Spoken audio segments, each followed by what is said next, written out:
हाँ जी सत श्री अकाल। ओके अपने को 2008 ਸੀਗੀ ਹੋਂਡਾ ਅਕੋਰਡ। ਉਹਦੀ ਨੌਕਿੰਗ ਵਾਈਜ਼ ਸੀ ਫਰੰਟ ਤੋਂ। ਪਿਸਟਨ 5 ਜਾਂ 6 ਦੀ ਜ਼ਿਆਦਾ ਲੱਗਦੀ ਸੀ ਕਿ ਆਪਾਂ ਇਨਟੇਕ ਦਾ ਵੀ ਦੇਖਿਆ। ਜਿਹੜੇ ਇਨਟੇਕ ਦੇ ਵਾਲ ਅਤੇ ਐਗਜ਼ੌਸਟ ਦੇ ਵਾਲ ਨੇ ਉਹ ਬਹੁਤ ਮਤਲਬ ਐਵੇਂ ਬਲੈਕ ਹੋਏ ਹੋਏ, ਕਾਰਬਨ ਬਿਲਡਅਪ ਹੋਇਆ ਹੋਇਆ। ਓਕੇ ਇਹਦੇ 'ਤੇ ਇੱਥੇ ਤੁਹਾਨੂੰ ਸਕਰੈਚ ਦਿਸਦੇ ਹੋਣੇ ਹਨ। ਆਹ ਸਕਰੈਚ ਵੱਜੇ ਹੋਏ ਹੈ। ਇਹਨਾਂ ਦੀ ਇਹਦੀ ਆਵਾਜ਼ ਸੀ ਜੀ। ਆ ਦੇਖੋ ਸਾਰਾ ਪਿਸਟਨ ਖਰਾਬ ਹੋ ਗਿਆ। ਇਹਨੇ ਅੰਦਰ ਵੀ ਸਕਰੈਚ ਪਾਤੇ, ਸ਼ਾਇਦ ਤੁਹਾਨੂੰ ਦਿਸਦੇ ਹੋਣ।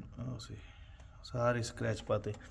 ਆਪਾਂ ਜੇ ਪਿਸਟਨ ਇੰਨਾ ਨਾ ਖਰਾਬ ਹੁੰਦਾ, ਹਲੇ ਸਟਾਰਟਿੰਗ ਸੀਗੀ ਜਿੱਥੇ ਜੇ ਥੋੜ੍ਹੀ ਥੋੜ੍ਹੀ ਆਵਾਜ਼ ਸੀ, ਉਦੋਂ ਆਪਾਂ ਇਕੱਲਾ ਪਿਸਟਨ ਪਾਉਣ ਦੇ ਇੰਜਨ ਸੇਵ ਹੋ ਜਾਣਾ ਸੀ। ਪਰ ਹੁਣ ਆਪਾਂ ਨੂੰ ਪਿਸਟਨ ਵੀ ਪਾਉਣਾ ਪੈਣਾ, ਇੰਜਨ ਦਾ ਬਲੋਕ ਵੀ ਪਾਉਣਾ ਪੈਣਾ। ਜਾਂ ਤਾਂ ਆਪਾਂ ਇਹ ਕਰ ਸਕਦੇ ਹਾਂ ਵੀ ਆਪਣੇ ਕੋਲ ਹੁਣ ਬਸ ਇਕੱਲਾ ਪਿਛਲਾ ਜਿਹੜਾ ਹੈੱਡ ਹੈ ਉਹ ਸਹੀ ਬਚਿਆ। ਉਹ ਮੇ ਵੀ ਕਿਸੇ ਨੇ ਨਵਾਂ ਪਾਇਆ ਹੋਇਆ, ਦੇਖਣ 'ਚ ਮੈਨੂੰ ਨਵਾਂ ਲੱਗਦਾ ਉਹ, ਤੁਸੀਂ ਦੇਖੋਗੇ ਨਾ। ਅਤੇ ਹੁਣ ਆਪਾਂ ਇੰਜਨ ਸਵਾਪ ਕਰਨਾ ਪੈਣਾ ਜੀ ਇਹਦਾ। ਆਹ ਦੇਖੋ ਪਿਸਟਨ ਸਾਰਾ ਖ਼ਰਾਬ ਹੋ ਗਿਆ। ਮੈਨੂੰ ਲੱਭਿਆ ਸੀ ਇਹਦਾ ਇੱਕ ਪੀਸ ਮੈਟਲ ਦਾ ਛੋਟਾ ਜਿਹਾ, ਮੈਨੂੰ ਲੱਗਿਆ ਸੀ ਵੀ ਇੱਥੇ ਕੋਈ ਗੜਬੜ ਹੈਗੀ ਹੈ। ਅਤੇ ਆਹ ਦੇਖੋ ਛੋਟਾ ਜਿਹਾ ਪੀਸ ਇਹਦਾ ਲੱਭਿਆ ਸੀ ਪਿਸਟਨ ਦਾ, ਮੇ ਵੀ ਇਹਦਾ ਹੋਵੇ। ਨਹੀਂ ਚਲੋ ਐਨੀਵੇਜ਼ ਓਕੇ, ਅਪਡੇਟ ਕਰਨਾ ਸੀ ਜੀ ਸਾਰਿਆਂ ਨੂੰ। ਅਤੇ ਆਪਣਾ ਹੁਣ ਆਪਾਂ ਨੂੰ ਇੰਜਨ ਸਵਾਪ ਕਰਨਾ ਪੈਣਾ।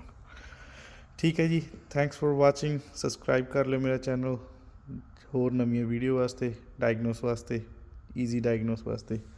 ਥੈਂਕ ਯੂ ਜੀ।